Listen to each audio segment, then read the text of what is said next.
خوشی کی تقریبات بھی پہلے بڑی مختصر، جامع، پروقار اور وزادار ہوتی تھی۔ نکاح کا مطلب ہے دو گواہوں کی موجودگی میں ایجاب و قبول کرنا۔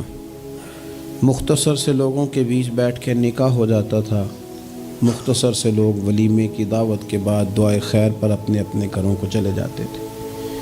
ہندوستان میں مسلمانوں نے ہندوؤں کو دیکھا کہ وہ مہندی کی رسم کرتے ہیں۔ اس پر پھر اتنی زیادہ توجہ لوگوں کی بڑھ گئی کہ وہ باقاعدہ شادی کا حصہ بن گئی، باقاعدہ اس پہ بہت بڑا سرمایہ خرچ ہونے لگ گیا۔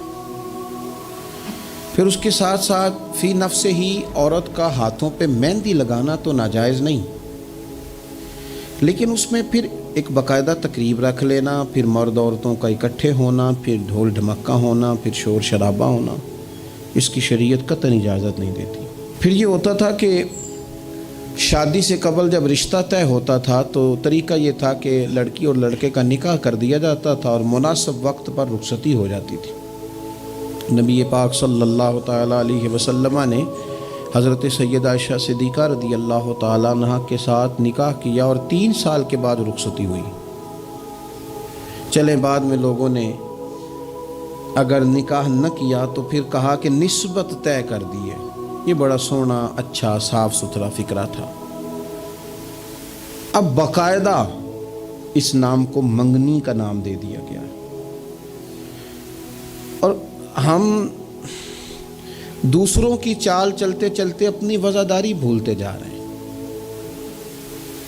دیکھا دیکھی نا لوگوں کی، دیکھا دیکھی۔ میرج ہال کا تصور صرف اتنا تھا کہ اب آبادیوں میں جگہ موجود نہیں ہے تو باقاعدہ ایسے ہال بنا لیے جائیں جن میں نکاح آسانی سے ہو جائے، لیکن اب تو مہنگے سے مہنگا ہال، اس میں پھر سہولیات، پھر اس میں آسانیاں، پھر کھانے کی بھرمار اور مختلف ڈشیں۔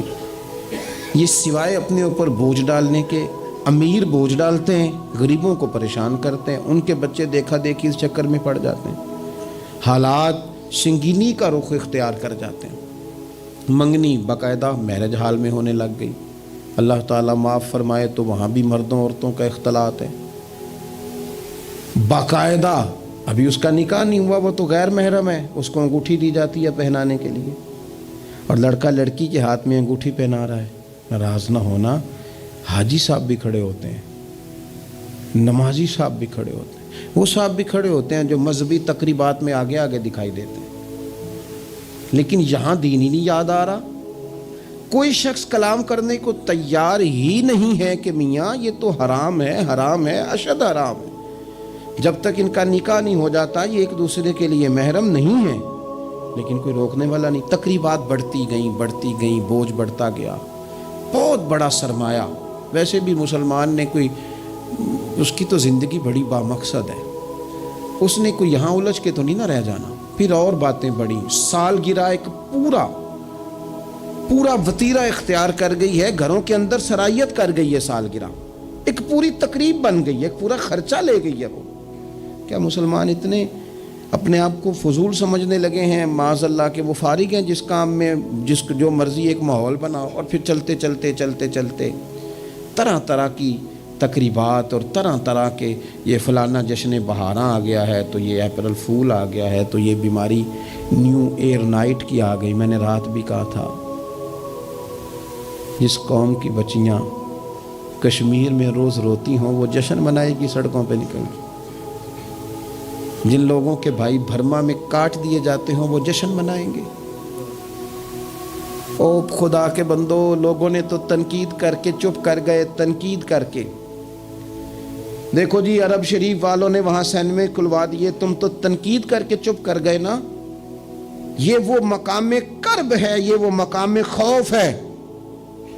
جب عرب کی دھرتی پہ عورتیں ناچیں گی تو مجھے بتاؤ نا امام حسین کے دل پہ کیا گزرے گی، امام حسن کو کیا اس سے اذیت پہنچے گی۔ آپ کو پتہ ہے سیدہ پاک کو کتنی تکلیف ہوگی، مولا کائنات کو کتنی ہوگی، عثمان غنی کو، فاروق اعظم کو، صدیق اکبر کو۔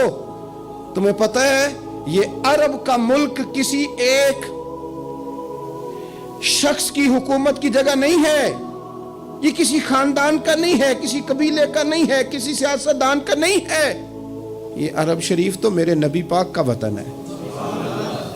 اس وطن میں جب گانے باجے ہوں گے، ڈھول ڈھمکے ہوں گے، تماشے ہوں گے، حضور کے قلب نور کو کتنی تکلیف ہوگی۔ اور ہم ہیں کہ مذاق بنا ہوا ہے۔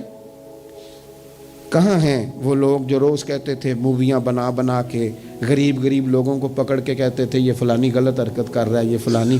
تمہارا فتویٰ غریب کے حق میں اور ہے اور امیر کے حق میں اور ہے۔ اب بھی تو کوئی 2 ویڈیو بنا دو نا کہ یہاں یہ ظلم ہو رہا ہے۔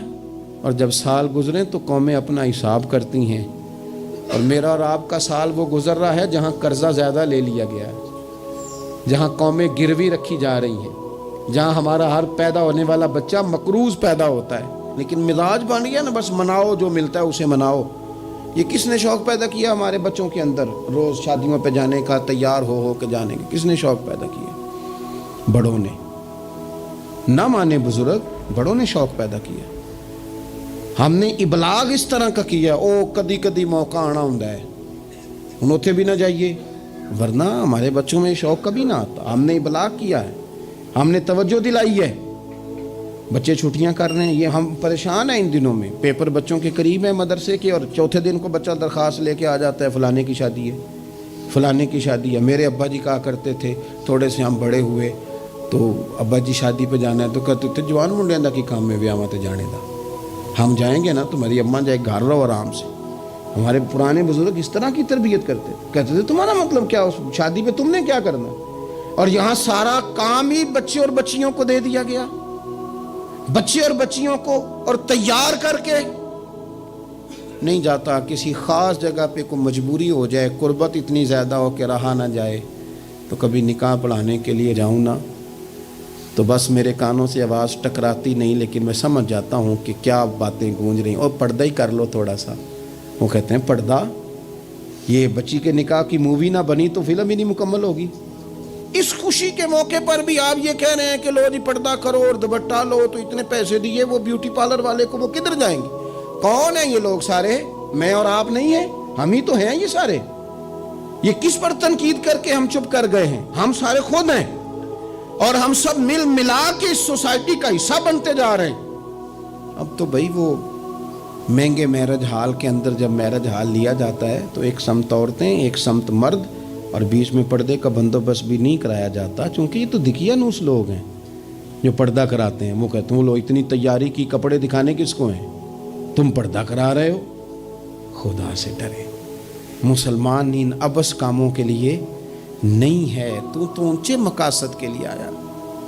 تو دیکھنا، تیری تو بڑی عظمت ہے۔ کنتم خیر امۃ اخرجت للناس تأمرون بالمعروف وتنہون عن المنکر۔ تجھے تو بھیجا تھا کہ تو دنیا میں خیر عام کرے گا، برائی کا ہاتھ تھامے گا۔ تو کہاں الجھ کے رہ گیا؟